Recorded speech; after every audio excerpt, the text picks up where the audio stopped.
Good morning students. Good morning ma'am. Good morning. आज का जो हमारा टॉपिक है बेटा, आज हम सेकंड यूनिट स्टार्ट करेंगे इंक्लूसिव एजुकेशन की आपकी, यानी कि समावेशी शिक्षा क्या है, इसका विद्यालय क्या है बेटा, क्या होती है, इसके एम्स क्या होते हैं, ऑब्जेक्टिव क्या होते हैं, कौन कौन से प्रोविजन हमारी गवर्नमेंट ने रखे हैं, वो सारे हम डिस्कस कर चुके हैं। तो आज का क्या है कि हमारे नेशनल, इंटरनेशनल और रीजनल लेवल, यानी कि हमारा अंतर्राष्ट्रीय स्तर पर, राष्ट्रीय स्तर पर और क्षेत्रीय स्तर पर कौन कौन से प्रावधान हमारी समावेशी शिक्षा के लिए किए गए हैं, तो वो सब डिस्कस करेंगे। सेकंड यूनिट का फर्स्ट पार्ट है हमारा। सिलेबस में देखें आप सारे के सारे कि जो हमारी इंक्लूसिव एजुकेशन है उसमें लीगल एंड पॉलिसी पर्सपेक्टिव, सबसे फर्स्ट है हमारा international dimensions, Salamanca statement and framework of action 19 का बेटा,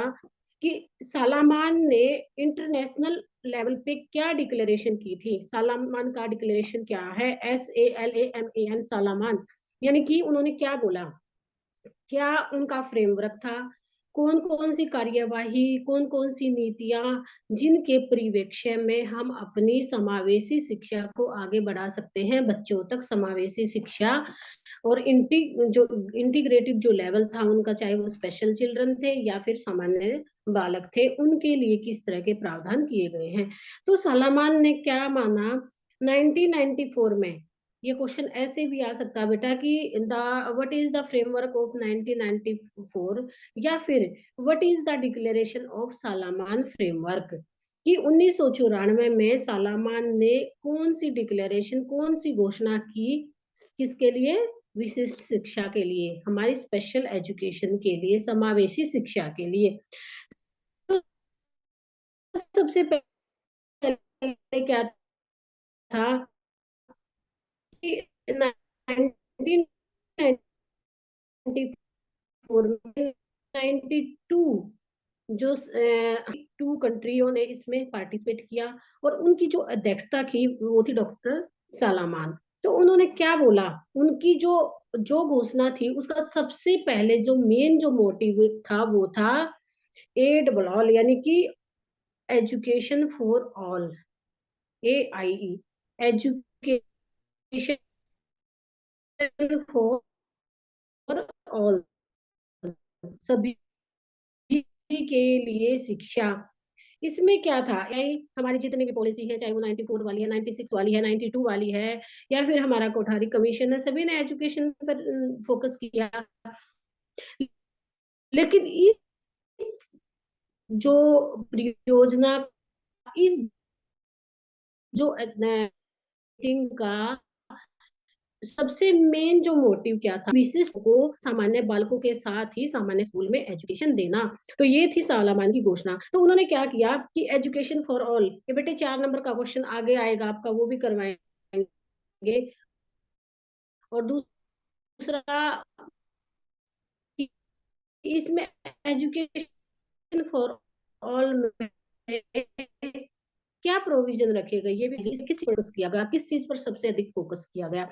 तो उसमें क्या हुआ कि 7 जून से 10 जून तक ये हमारा सम्मेलन हुआ, और इसमें फ्रेमवर्क, जो एक्शन ऑफ फ्रेमवर्क, यानी कि फ्रेमवर्क ऑफ एक्शन, क्या एक्शन में लेना, यानी कि कार्यवाही के रूप में इसको क्रियान्वित करना, इस पर जोर दिया गया। तो इसमें क्या था कि सालामान का जो वक्तव्य था, उनका जो मानना था, उनका ये मानना था कि एजुकेशन फॉर ऑल पर सब पर जोर दिया गया, चाहे वो विशिष्ट आवश्यकता वाले बालक हो या फिर सामान्य आवश्यकता वाले बालक। यानी उन्होंने किस चीज पर जोर दिया कि चाहे स्पेशल डिसेबल चिल्ड्रन है या फिर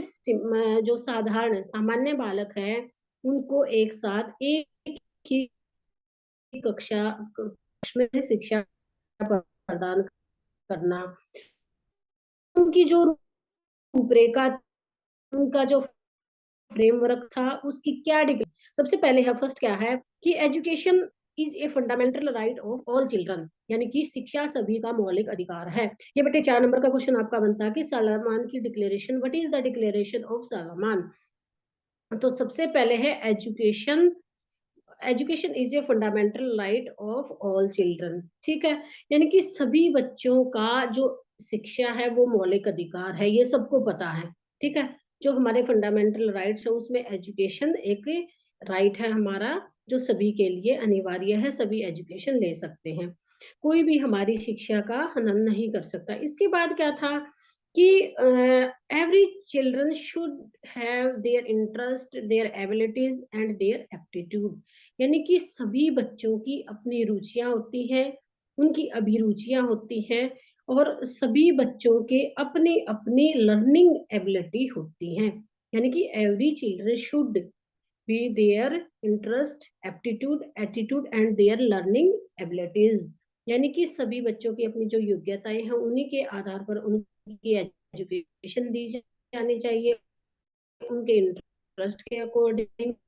उन अभिरुचि के अकॉर्डिंग उनको शिक्षा प्रदान करनी चाहिए। थर्ड क्या था कि every given their needs and their diversity, यानी एजुकेशन कैसे दी जानी चाहिए, education should be given their diversity, यानी उनकी विभिन्नता के आधार पर, and their needs according to the needs of the children, यानी कि जैसे जैसे बच्चों की आवश्यकताएं हैं, जैसे जैसे उनकी विभिन्नताएं हैं, मान लो अगर एक डिसेबल बच्चा है, वो बिल्कुल ही फीबल माइंडेड है, तो उसकी नीड क्या है, उसके अकॉर्डिंग उसको एजुकेशन दी जानी चाहिए, उसकी विभिन्नता यानी कि उसके अंदर जो जो सामान्य बच्चे हैं उनसे कौन सी विभिन्नताएं हैं, उसके आधार पर विद्यालय संपूर्ण शिक्षा प्रणाली में सुधार के लिए प्रभावशाली, यानी कि इंक्लूसिव जो स्कूल है वो सबसे ज्यादा जो इम्प्रूवमेंट कर सकता है हमारी एजुकेशन सिस्टम में, वो इंक्लूसिव स्कूल ही है, यानी कि सामान्य बालकों में चाहे वो प्रतिभा, यानी कि चाहे वो एवरेज चिल्ड्रन है या फिर गिफ्टेड चिल्ड्रन है या डीप एंड डम है या ब्लाइंड है, किसी भी तरह की डिसेबिलिटी है, जब उन सभी बच्चों को एक सामान्य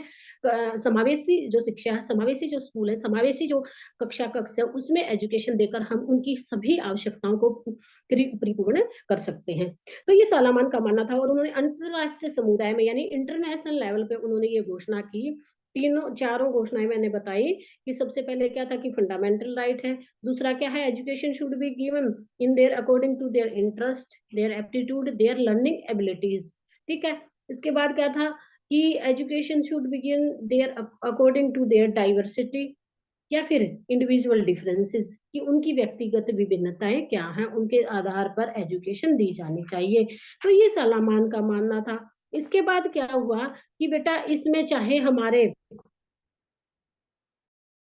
कोई भी डिसेबल बच्चा है या फिर गिफ्टेड चिल्ड्रन है, सुपीरियर चिल्ड्रन है, या फिर जो हमारे क्या बोलते हैं को जो ट्राइबल एरिया है उनके स्कूलों में शिक्षा देने। अब अब क्या है, मेन क्या है कि जो इनका वर्क टू फ्रेमवर्क था, जो फ्रेमवर्क बनाया उन्होंने 3 लेवल पे बनाया, कौन कौन से थे, सबसे पहले रीजनल लेवल, फिर स्टेट लेवल, और फिर हमारा इंटरनेशनल लेवल, यानी कि कार्यवाही की रूपरेखा कैसे की गई, उन्होंने जो डिक्लेरेशन की गई उसके आधार पर जो योजना बनाई वो क्या थी, वो सबसे पहले रीजनल लेवल यानी क्षेत्रीय स्तर पर, दूसरा क्या था स्टेट लेवल पे या पर, और इसके बाद स्टेट या आई के लिए। तो सबसे पहले रीजनल क्या था, तो रीजनल जो स्तर था बेटा, क्षेत्रीय जो स्तर था, इसमें जो हमारे छोटे छोटे क्षेत्रीय जो ग्रुप होते हैं उनके आधार पर जो संगठन होते हैं उनमें समावेशी विद्यालय की के लिए महत्वपूर्ण भूमिका निभाई, यानी कि जो छोटे छोटे संगठन होते हैं, जो ऑर्गेनाइजेशन होती है, जो संस्थाएं होती हैं, उसमें रीजनल लेवल पे चाहे हमारा आंगनवाड़ी का लगा लो, या समावेशी शिक्षा के लिए जो हमारा प्राइमरी तक का 5वीं कक्षा तक के छोटे प्राइमरी स्कूल लगा लो, तो वो सबसे मेन इनके बेस माने गए किसके, समावेशी शिक्षा के, इंक्लूसिव एजुकेशन का। तो ये था क्या था कि रीजनल लेवल पे छोटे छोटे स्कूल खोले गए जिसमें कम से कम तीन तीन या 60 या 70 बच्चे कम से कम हमारे, तभी हम एक स्पेशल स्कूल को बच्चे एक जो नियर बाय का जो एरिया है, जो समुदाय है उसमें होंगे। अदरवाइज सभी बच्चों को समावेशी शिक्षा के तहत ही शिक्षा दी जाएगी, ये माना गया। इसके बाद क्या था कि नेशनल लेवल पे क्या प्रोविजन रखा गया, नेशनल लेवल पे क्या गाइडेंस दी गई। सबसे पहले क्या था कि नेशनल लेवल पे बेटा सबसे जो था वो था रिक्रूटमेंट एंड ट्रेनिंग से संबंधित व्यक्तियों की भर्ती एवं टीचर्स थे उनको भर्ती करना, उनको ट्रेनिंग देना। ठीक है, क्योंकि कोई भी स्कूल इस तरह की, जब हम अगर बच्चों टीचर्स को ट्रेनिंग नहीं देंगे स्पेशल चिल्ड्रंस के अकॉर्डिंग या फिर डिसेबिलिटी के अकॉर्डिंग, तो हम उन सामान्य बच्चों की तरह उस बच्चों को हैंडल नहीं कर पाते हैं। तो दूसरा क्या था कि ऑर्गेनाइजेशन और पॉलिसी। पॉलिसी यानी कि जो हमारी समावेशी शिक्षा है उसके तहत कौन कौन सी पॉलिसी बनाई गई, उसके उन पॉलिसियों को कैसे लागू किया जाए और किस तरह के हमारे एजुकेशन का सिस्टम होना चाहिए, तो ये सारा किया गया। इसके बाद उन्होंने माना कि जो नेशनल लेवल है उसी के आधार पर हमारे जो स्कूल है वो स्थापित होने चाहिए। यानी कि जितने भी स्कूल हैं, चाहे वो, अगर मान लो 160 बच्चे हैं किसी भी स्कूल में, तो उसमें 3 सेक्शन हमारे होने चाहिए या फिर उन बच्चों की डिसेबिलिटी के अकॉर्डिंग होने चाहिए। तो ये 60 से 70 का जो हमारा, अगर डिसेबल्ड बच्चे 60 या 70 के करीब हैं तो उनके लिए स्पेशल स्कूल होना चाहिए। तो जो 7वीं पंचवर्षीय जो हमारी योजना थी उनमें इस चीज पर बहुत अधिक फोकस किया गया।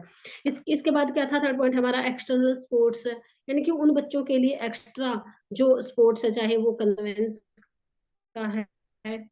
चाहे उनकी डिसेबिलिटी के अकॉर्डिंग हमारा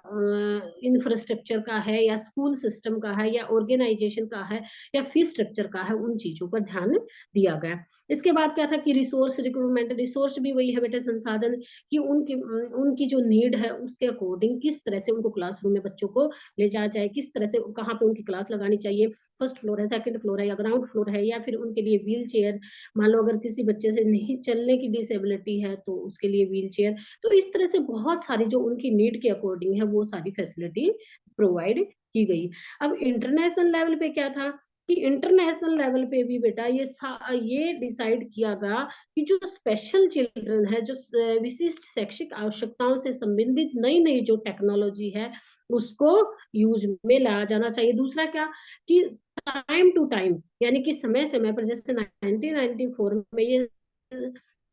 सालेमान की घोषणा हुई है, उसमें ये भी डिसाइड किया गया कि मीटिंग होनी चाहिए ताकि इस जो एजुकेशन जो पॉलिसी है या एजुकेशन की जो फ्रेमवर्क है उसको आगे बढ़ाया जाए। तो ये था हमारा सालामान की घोषणा। इसके बाद क्या था कि हमारी जो असमर्थ व्यक्तियों के लिए संयुक्त राष्ट्र के अधिसूचना में शैक्षिक प्रावधान, यानी कि जो हमारा संयुक्त राष्ट्र संघ था, तो उसने क्या, यूएनओ ने कहा कि 2006 के अकॉर्डिंग यूएनओ, तो यूएनओ ने क्या माना, उन्होंने ये माना कि जितने भी असमर्थ व्यक्ति हैं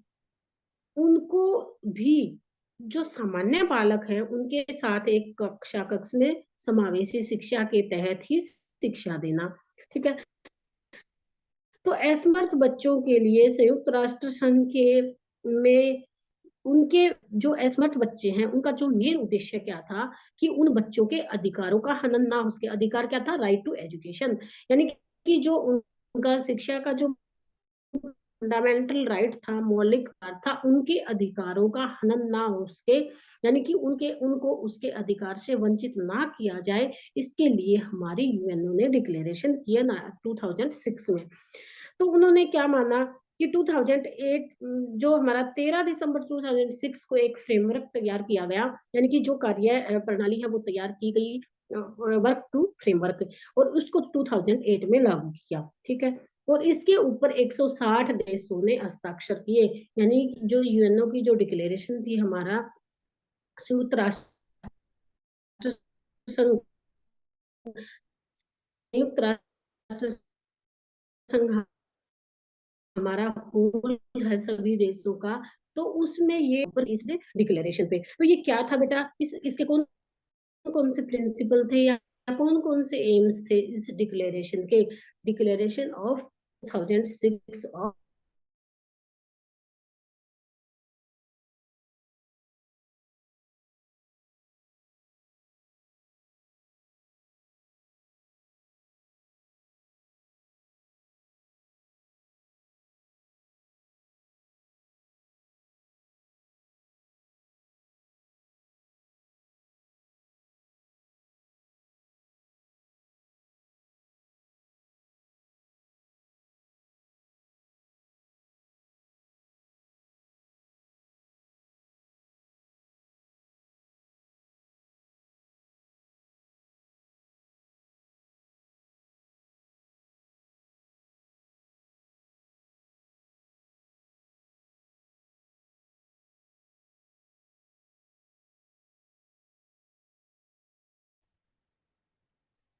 तो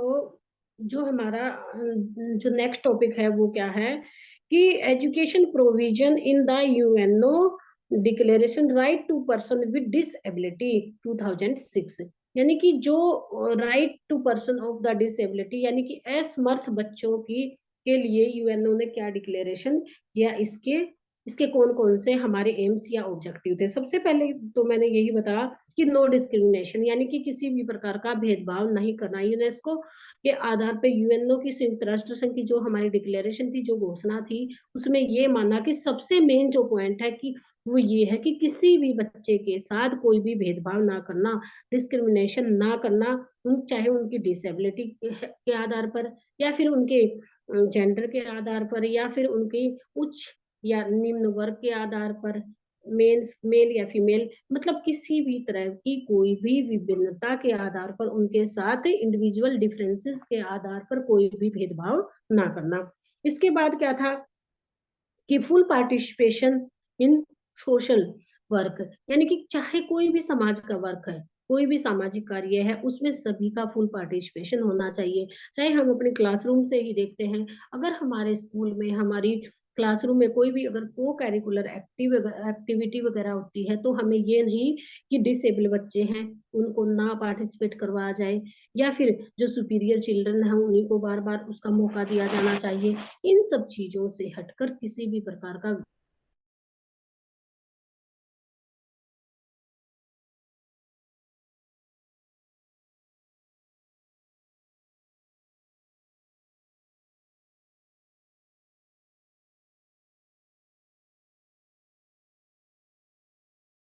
करना, चाहे वो किसी भी लिंग से, जाति से, धर्म से, समुदाय से, किसी से भी बिलोंग करते हैं या कोई भी डिसेबिलिटी है, तो उन बच्चों को समान इक्वल अपॉर्चुनिटी यानी कि जो अवसरों की जो समानता है वो प्रदान की जानी चाहिए। अब इसके बाद है अप्रोच टू स्कूल, यानी कि स्कूल तक पहुंच सभी बच्चों की। अप्रोच टू स्कूल क्या है कि कोई भी, वही बात यहाँ पे फिर दोबारा रिपीट होती है कि बेटा सभी बच्चों के लिए स्कूल के द्वार खुले हुए हैं, चाहे वो किसी भी प्रकार से, किसी भी डिसेबिलिटी से संबंधित क्यों ना हो, किसी भी प्रकार का उसके अंदर भेदभाव ना किया जाए। इसके बाद क्या था कि इक्वलिटी इन जेंडर, यानी कि लिंग भेद में भी समानता, चाहे वो मेल है या फीमेल है, उसमें भी किसी भी प्रकार की ना दिखाई जाए, यानी कि किसी भी प्रकार का भेदभाव उसमें ना करना। कि जैसे बालिकाओं को शिक्षा केवल बॉयज ही ले सकते हैं, जैसे पहले क्या था कि गुरुद्वारों में या फिर जो हमारे सॉरी जो हमारे मठ होते थे या गुरुकुल होते थे, उसमें लड़कियों को एजुकेशन नहीं दी जाती थी। तो ये सारी चीजें हटाकर इन इन इनमें से किसी भी प्रकार का कोई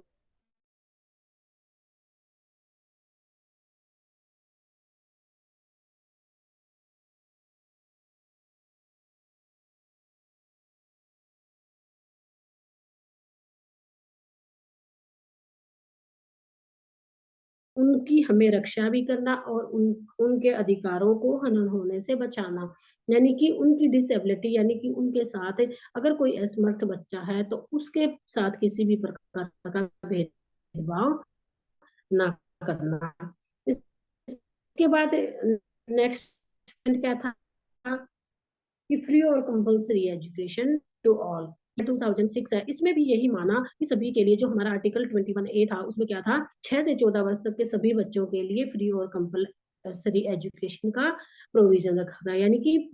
निःशुल्क एवं अनिवार्य शिक्षा। तो उसमें भी यही माना गया कि चाहे वो बच्चा हमें किसी भी धर्म जाति किसी चीज पे ना फोकस करते हुए सिर्फ ये एक कि यह एक बच्चा है, यह एक बच्चा है, ये हमारे देश का नागरिक है, तो उसको फ्री और कंपलसरी एजुकेशन देनी चाहिए, चाहे किसी भी स्कूल में, चाहे कहीं भी, किसी भी डिस्ट्रिक्ट में, किसी भी स्टेट में, किसी भी रीजनल ऑफिस में, चाहे डाइट है या फिर कोई भी हमारे प्राइमरी सीनियर सेकेंडरी जो भी स्कूल है गवर्नमेंट से रिलेटेड, तो उनमें सभी को एजुकेशन दी जानी चाहिए। इसके बाद क्या था कि वोकेशनल एजुकेशन, यानी फोकस ऑन वोकेशनल एजुकेशन। तो हमारी जो 2006 की जो पॉलिसी थी उसमें ये भी माना गया कि वोकेशनल एजुकेशन पे बहुत अधिक फोकस करना चाहिए, क्योंकि जो हमारी बुकिश नॉलेज है, जो हमारी एकेडमिक जो नॉलेज है, वो बच्चों को प्रैक्टिकल नॉलेज नहीं दे पाती है। तो इसके लिए हमें ज्यादा से ज्यादा वोकेशनल यानी कि व्यवसायिक शिक्षा प्रणाली पर भी जोर दिया गया। नेक्स्ट पॉइंट क्या था कि जो हमारे सहकारी यानी कोऑपरेटिव एजुकेशन, जिस तरह से हमारी टीम टीचिंग होती है, यानी कि जैसे एक एक कक्षा में दो चार दो, दो या तीन ग्रुप बना लिए जाते हैं, जिसमें बेटा कुछ बच्चे हमारे फील्ड माइंडेड बच्चे होते हैं, तो उन असाइनमेंट वगैरह या फिर कोई भी उनको कोई भी क्लासरूम का कोई भी काम दे देते हैं, कोई असाइनमेंट दे देते हैं या कोई प्रोजेक्ट दे देते हैं, जिसपे सभी मिलकर वो डिस्कस करते हैं और उसकी जो कार्यवाही है या जो भी उस पर एक्शन लेना है, जिस तरह से बनाना था, वो उन सब की सहमति से ही होता है, तो वो हमारी कोऑपरेटिव लर्निंग या टीम टीचिंग होती है। इसके बाद क्या था कि एक्शन रिसर्च, यानी जो हमारी क्रियात्मक जो योजना है उसमें भी वो भी यही कि बेटा जो हमारे मान लो किसी भी प्रकार का कोई प्रोजेक्ट है, उसमें कोई प्रॉब्लम आती है, टीचर से पूछ के या आपस में बच्चे उसका सॉल्यूशन खुद ही निकाल लेते थे। तो ये था हमारा 2006 का जो हमारा फ्रेम। के बाद क्या था कि कॉन्स्टिट्यूशनल प्रोविजन, यानी कि संवैधानिक प्रावधान हमारे संविधान में, जो हमारा 26 जनवरी 1949 को जो हमारा 1950 को जो लागू हुआ था, 1946 में जो बनकर तैयार हो स्टार्ट हुआ, 1949 में हमारा तैयार हुआ और 1950 में उसको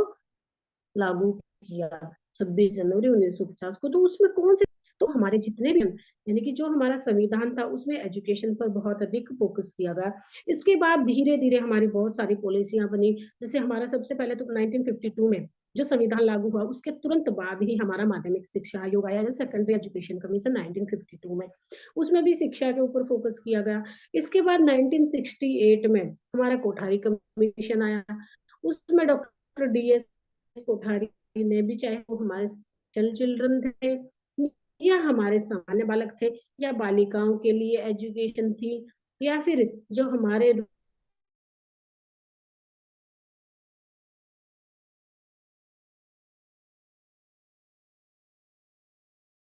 किस तरह से एजुकेशन देना, ये सब डिस्कस किया गया। इसके बाद हमारे 1986 वाली जो पॉलिसी आई उसमें भी विकलांग बच्चों की शिक्षा के लिए कदम उठाया गया, यानी कि 68 में जो पॉलिसी बनी थी बेटा, कोठारी कमीशन जो बना, तो उसमें ये माना गया, उन्होंने ये एक्सेप्ट किया कि विकलांग बालकों का प्रवेश प्राइमरी स्तर पर बहुत कम है। यानी कि जो हमारा कोठारी कमीशन का जो सर्वे हुआ उसमें ये माना गया कि प्राइमरी लेवल पे, प्राथमिक स्तर पर बहुत कम विकलांग बच्चे एडमिशन लेते हैं। तो उसके क्या कारण थे, उनके उनको भी एजुकेशन देने के लिए हमारे संविधान में बालक को शिक्षा ग्रहण करने का जब सबको अधिकार है, तो उन बच्चों को एजुकेशन क्यों नहीं दी जाती। किस क्यों कौन कौन सी कठिनाइयां उनके मार्ग में आती हैं कि वो बच्चे स्कूल तक नहीं जा पाते हैं। तो इसके लिए क्या था कि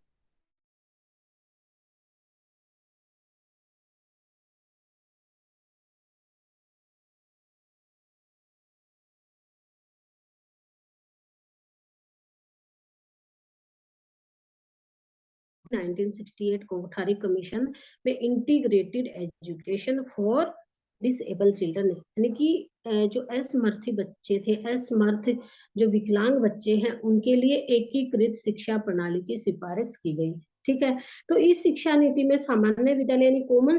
जो स्कूल सिस्टम था वो लागू किया गया। ठीक है। 3 लैंग्वेज फॉर्मूला भी इसी में लागू किया बेटा 1968 में। और हमारा कॉमन स्कूल सिस्टम भी हमारी जो पॉलिसी थी या जो हमारा कोठारी कमीशन था उसमें ही लागू किया। तो जो जब हम इन बच्चों के लिए इंटीग्रेटेड जो एजुकेशन थी वो दी जानी थी,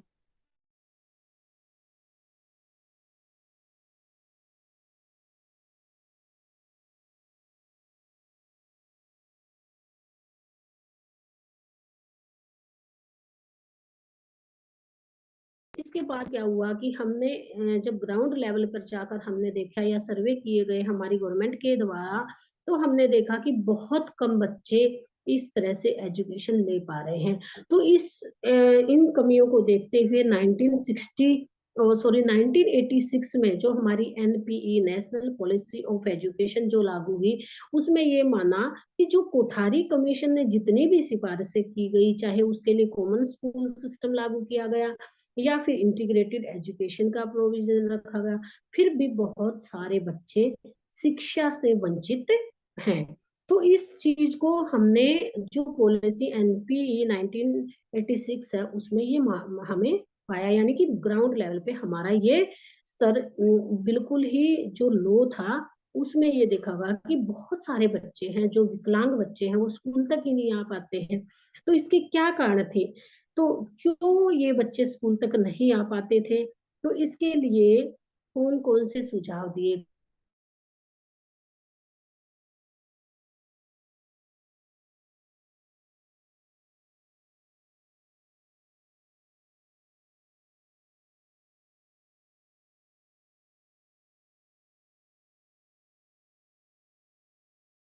उनको कैसे दूर किया जा सकता है। तो सबसे पहले क्या था कि स्टेबलेटमेंट ऑफ द स्पेशल स्कूल, यानी कि स्टेबलाइज करना स्पेशल स्कूल को, विशेष विद्यालयों की स्थापना करना। कोठारी कमीशन ने क्या बोला, इंटीग्रेटेड स्कूल, इंटीग्रेटेड एजुकेशन और वुमेन स्कूल। अब हमारी जो एनपी 1986 है इसने क्या बोला कि स्पेशल स्कूल होने चाहिए। तो वो स्पेशल स्कूल कैसे होने चाहिए, क्यों, क्योंकि बेटा बहुत सारे जो कंपोजिट विद्यालय स्थापित किए जाने चाहिए, इसके लिए क्या था कि बहुत सारे पेरेंट्स अपने बच्चों को दूर नहीं भेजना चाहते थे, उनकी डिसेबिलिटी के आधार पर भी, और उनकी जो पेरेंट्स का जो अपनी जो इग्नोरेंस थी, या फिर उनकी उनको गाइडलाइन नहीं थी, उनको समझ नहीं थी, या फिर अपने बच्चों की डिसेबिलिटी की, बच्चे के अंदर ये विकलांगता है तो इतनी दूर वो बच्चा जाएगा कैसे, कैसे पढ़ेगा, क्या करेगा ये पढ़कर, इस तरह की उनकी अपनी जो थिंकिंग थी, उसके तहत भी बच्चे स्कूल तक नहीं जा पाते थे। तो इसको ध्यान में रखते हुए उन्होंने ये माना कि अपंग बालकों के लिए जहाँ पे 60 से 70 तक बच्चे हैं वहां पे स्पेशल स्कूल की स्थापना करनी चाहिए। यानी कि एक समुदाय है या एक एरिया है, उसमें जाकर ये सर्वे करना कि कम से कम अगर 60 और 70 के बीच में अगर बच्चे हो जाते तो भले ही उनके लिए एक इंटीग्रेटेड स्कूल, एक कॉमन स्कूल ना होके एक स्पेशल स्कूल की व्यवस्था करना। इसमें क्या था कि जो हमारी सेवेंथ जो योजना थी, योजना 85 में थी, 7वीं पंचवर्षीय योजना, जो हमारी पंचवर्षीय योजनाएं थी, तो उसमें क्या माना कि 7वीं पंचवर्षीय में 400 विद्यालय खोले गए। इसके बाद माना कि विद्यालय में कम से कम 60 बच्चे विकलांग जरूर होने चाहिए। 8वीं जो परियोजना थी उसमें 5000 विद्यालय, और इसके बाद जो हमारी 9वीं परियोजना थी तो उसमें 10,000 विद्यालय खोलने का लक्ष्य रखा गया। यानी कि हमारी जो 86 वाली पॉलिसी में थी उसमें 85 में हमारी 7वीं पंचवर्षीय योजना में हमारे कितने 400 स्कूल, 8वीं में 5000, और हमारी जो 9वीं पंचवर्षीय योजना है उसमें 10,000 स्पेशल स्कूल खोलने का प्रावधान रखा गया। इसके बाद था वोकेशनल ट्रेनिंग सेंटर, यानी कि स्कूल तो हमने खोले, अब क्या था कि व्यवसायिक प्रशिक्षण केंद्र। तो बहुत सारे, इसमें क्या माना गया कि बच्चों को व्यवसायिक प्रशिक्षण देने के लिए, ट्रेनिंग देने के लिए अपंग बालकों को भी जीविका कमाने का अवसर मिलना चाहिए। यानी कि जो हमारे डिसेबल बच्चे हैं, जो अपंग बच्चे हैं, वो भी अपनी अर्निंग कैसे करें, उसके लिए भी हमारी सरकार ने बहुत सारे केंद्र खोले गए। जैसे उनमें क्या था कि बहुत सारे जैसे हाथ से कुछ बनाने वाली चीजें हैं, या फिर उनको इस तरह की ट्रेनिंग दी जाए कि वो बच्चा जैसे कुछ भी, चाहे वो कोई भी गुलदस्ता बनाना है, या फिर किसी भी प्रकार का कोई लिफाफा है, टोकरी है, बास्केट्स हैं, या फिर चेयर्स है, इस तरह की बहुत सारी हाथ से बनाने वाली चीजें उनके लिए प्रशिक्षण खोले गए। और इसमें ये माना कि अगर बच्चा मान लो स्कूल दूर है और बच्चे को आने जाने में ज्यादा दिक्कत है, तो उसके लिए हॉस्टल की भी व्यवस्था की गई। और हॉस्टल में क्या रखा गया कि गर्ल्स के लिए कम से कम 20 लड़कियों के लिए एक हॉस्टल जरूर होना चाहिए, और बॉयज का 40 बॉयज के लिए हॉस्टल की व्यवस्था की जानी चाहिए, ये माना गया। इसके बाद क्या था, ट्रेनिंग, व्यवसाय, यानी कि वोकेशनल ट्रेनिंग, यानी कि व्यवसायिक प्रशिक्षण भी दिया गया। इससे पहले क्या था कि वोकेशनल ट्रेनिंग सेंटर खोले गए, और इसके बाद था कि वोकेशनल ट्रेनिंग यानी कि व्यवसायिक शिक्षा। इसके लिए हमारे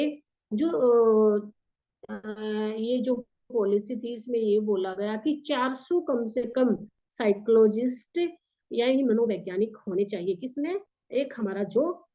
अध्यापकों की संख्या के साथ साथ जो हमारा एक स्टेट लेवल पे 400 कम से कम हमारे साइकोलॉजिस्ट होने चाहिए। प्रत्येक जिले में यानी हर डिस्ट्रिक्ट में 2 डॉक्टर जरूर होने चाहिए, ये भी प्रावधान रखा गया। और उनको कम से कम 2 सप्ताह के बाद 2 सप्ताह का प्रशिक्षण भी आवश्यक है। यानी कि जितने भी ये हमारे साइकोलॉजिस्ट थे या फिर डॉक्टर थे, उनको कम से कम 2 वीक का तो जरूर ट्रेनिंग दी जानी चाहिए। जैसे वाणी सुधार, बहरों के लिए प्रशिक्षण अध्यापकों की आवश्यकता है। यानी कि जैसे अगर कोई बच्चा बहरा है, उसको सुनाई नहीं देता है, तो उसके लिए तो ट्रेन टीचर की आवश्यकता होना बहुत जरूरी है। दूसरा क्या कि अगर जैसे आजकल भी है बेटा, अगर बच्चा जैसे तुतलाता है या कुछ है, तो ऐसे बहुत सारे सेंटर खोले गए हैं कि उनको मशीनों के द्वारा या फिर ऐसे ट्रेन टीचर उस सामने, उन बच्चों के सामने वो चीजें बोलते हैं, और बच्चा उसके साथ साथ उस चीज को रिपीट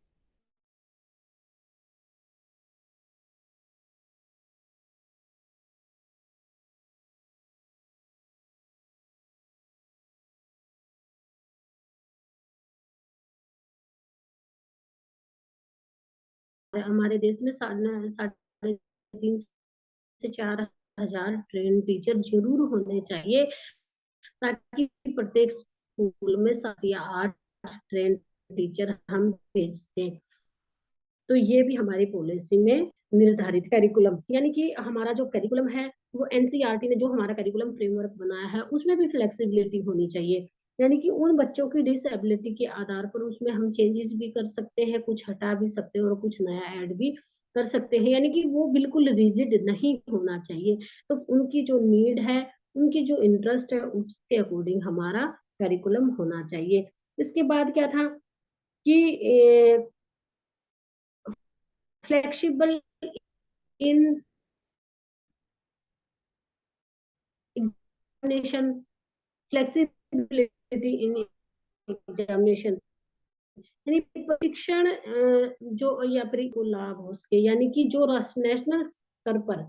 जब हम मान लो बच्चों का इवैल्यूएशन करते हैं, उनका मूल्यांकन करते हैं, उनकी परीक्षाएं लेते हैं, तो जितने भी हमने स्टेट लेवल पे जो सेंटर खोले गए हैं, तो उनकी भी हमें हेल्प लेनी चाहिए। हमें उनसे ये पता चलता है कि किस तरह की ट्रेनिंग इन बच्चों को दी गई है, और किस तरह से उस ट्रेनिंग के आधार पर ही हम उनका मूल्यांकन कर सकते हैं। इसके बाद था यूज ऑफ न्यू टेक्नोलॉजी, यानी नई टेक्नोलॉजी का यूज करना, कि कौन कौन सी टेक्नोलॉजी है हमारे सामने, उनका भी यूज करना है। चाहे उसके लिए रेडियो है, टीवी है, कंप्यूटर है, या फिर जो हमारे और जो भी हमारी मशीरा NP 1986 के प्रोविजन। अब था बेटा 1992 बच्चों के लिए कौन सा फ्रेमवर्क बना गया, यानी कि जो प्रोग्राम ऑफ एक्शन है POA, प्रोग्राम ऑफ एक्शन 1992, इसमें क्या प्रोविजन रखा गया बेटे? ये सारे कमीशन बने थे, हर कमीशन ने विकलांग बच्चों के लिए अपनी अपनी सिफारिशें की हैं। तो उसमें क्या था, अब 1992 में हमारी रामामूर्ति कमेटी बनी थी,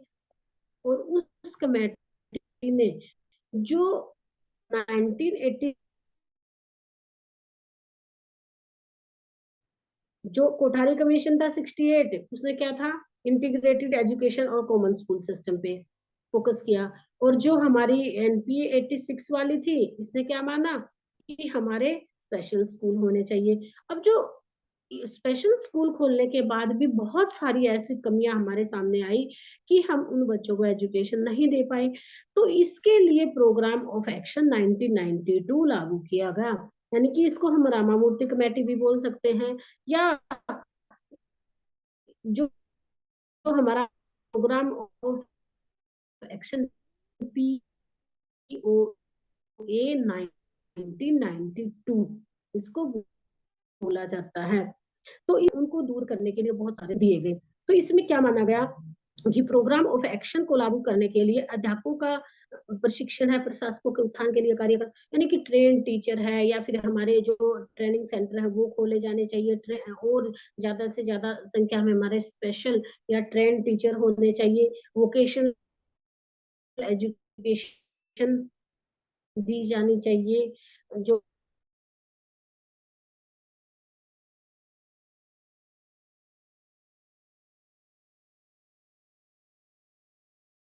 होने चाहिए, जैसे कि हमारे SCRT है और डाइट है, इस तरह के प्रशिक्षण केंद्र खोले गए। SCRT यानी कि जो हमारा स्कूल जो स्टेट लेवल पे है एजुकेशन का सिस्टम है, NCRT हमारा नेशनल लेवल पे, SCRT हमारा स्टेट लेवल पे, डाइट हमारा डिस्ट्रिक्ट लेवल पे। तो इस तरह से जिला स्तर पर भी और हमारा जो राज्य स्तर पर बहुत सारे कार्यक्रम लागू किए गए। तो इसमें भी ये माना गया कि विकलांग बालकों को सामाजिक विकलांग यानी कि जो हमारे डिसेबल बच्चे हैं उनको जो सोशल लेवल है उसको ज्यादा से ज्यादा डेवलपमेंट किया जाना चाहिए। ये हमारे किसका मानना था, जो 1992 वाला फ्रेमवर्क था। इसमें दूसरा क्या माना गया कि संपूर्ण भारत में बाधितों की शिक्षा के लिए 215 जिलों में विशिष्ट शिक्षा संस्थाएं नहीं, जबकि कागजों में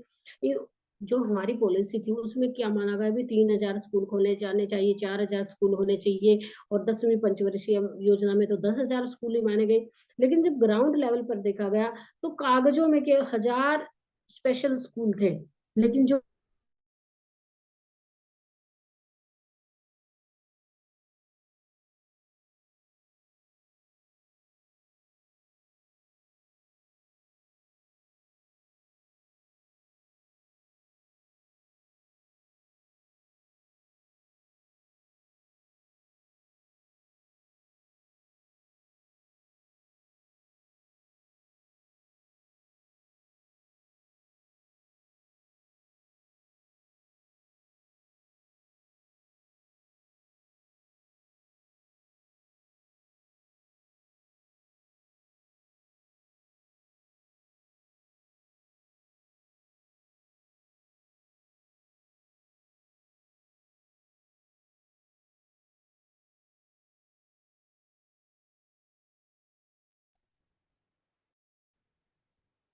इसके बाद जो हमारा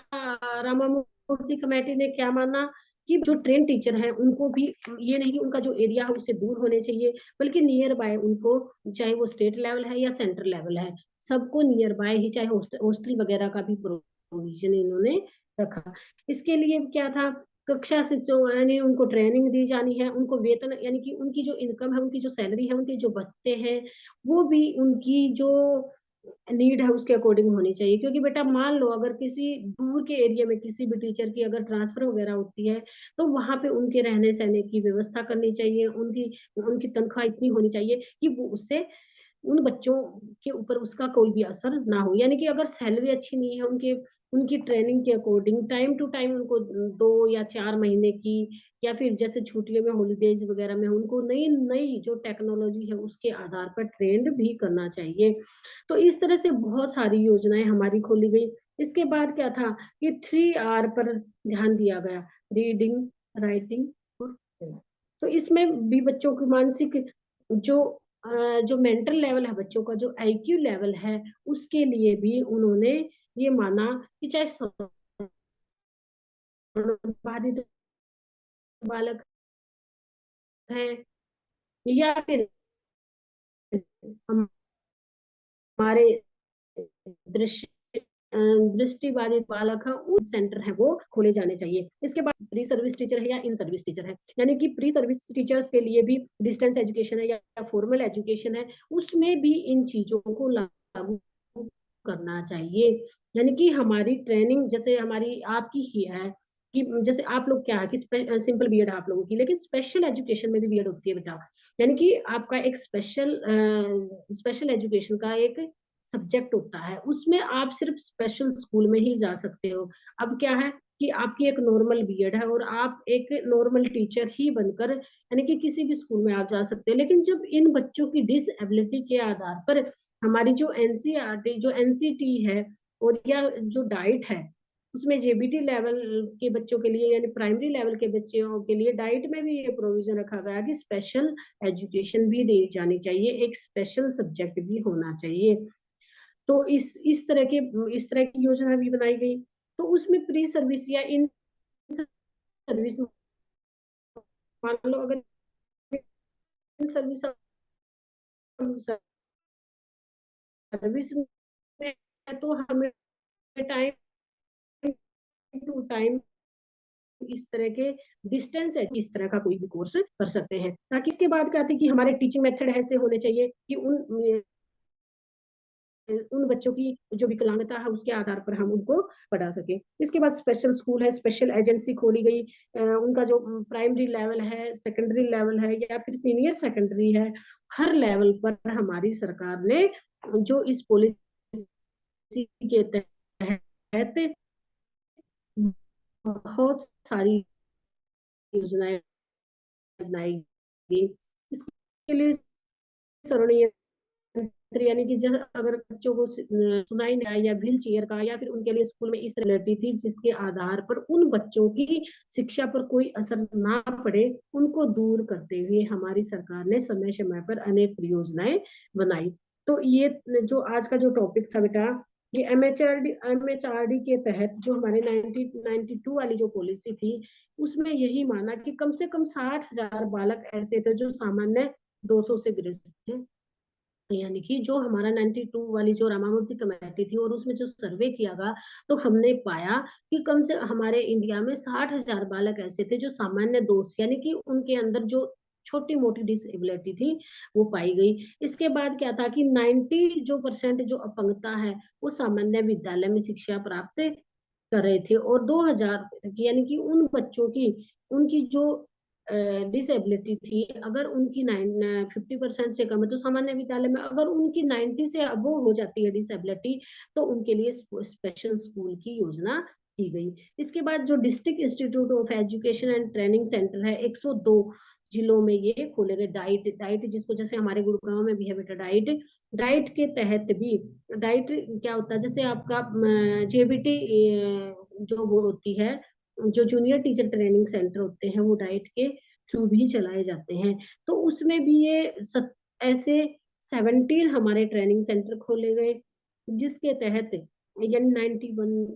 3% जो इन बच्चों को ज्यादा से ज्यादा कि जिन बच्चों की जो डिसेबिलिटी है उनको उन डाइट में स्पेशल टीचर के थ्रू स्पेशल जो क्लासरूम है उसको एजुकेशन दी चाहिए। यानी कि है या फिर हमारा state council of teacher education and training centre है, पर भी इन बच्चों की शिक्षा के लिए प्रावधान किया गया। तो ये था बेटा हमारा आज का जो टॉपिक था। इसमें हमने सालेमान की घोषणा की है, ठीक है। उसके बाद work framework of 2006, NP 1986, Kothari commission और रामामूर्ति कमेटी, इन सभी ने कौन कौन से प्रावधान किए गए हैं विकलांग बच्चों की शिक्षा के लिए, या फिर है हमारे असमर्थी या फिर डिसेबल चिल्ड्रन है उनके लिए कौन कौन से प्रावधान किए गए हैं।